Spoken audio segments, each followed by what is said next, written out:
Hello everyone, welcome back to day 33 of Mahabharata series. నిన్న మనం కర్ణుని జననం, బాల్యం మరియు దుర్యోధనునితో స్నేహం గురించి తెలుసుకున్నాం. ఈరోజు ఆ మహావీరుని యుద్ధ నైపుణ్యం గురించి వివరంగా తెలుసుకుందాం. రాధీయాన్ ఈ ధనుర్విద్య అద్వితీయం అని దుర్యోధనుడు పొగిడినట్లుగా కర్ణుడు నిజంగా అసమాన యోధుడు.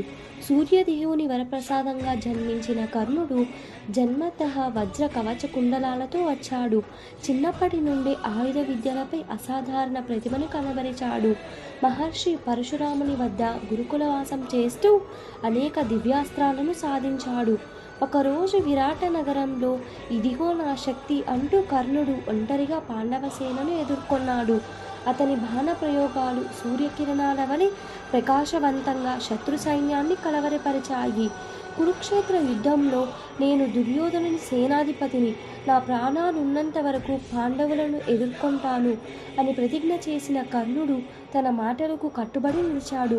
ఘటోత్కచుని యుద్ధంలో ఈ శక్తి అస్త్రాన్ని అర్జునుని కోసం దాచుకున్నాను, కానీ ధర్మయుద్ధంలో దీనిని వాడవలసి వస్తోంది అంటూ తన అమోఘమైన శక్తిని ప్రయోగించి ఘటోత్కచుని వధించాడు.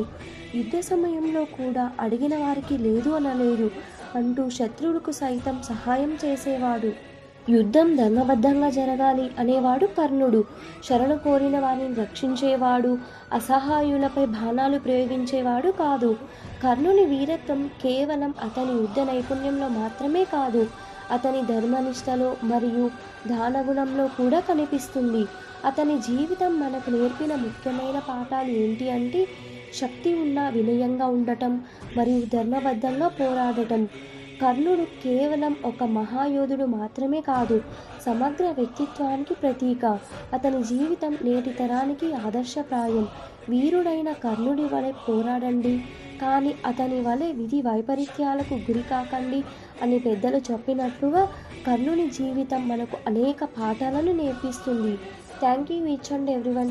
Do follow and subscribe for more interesting stories.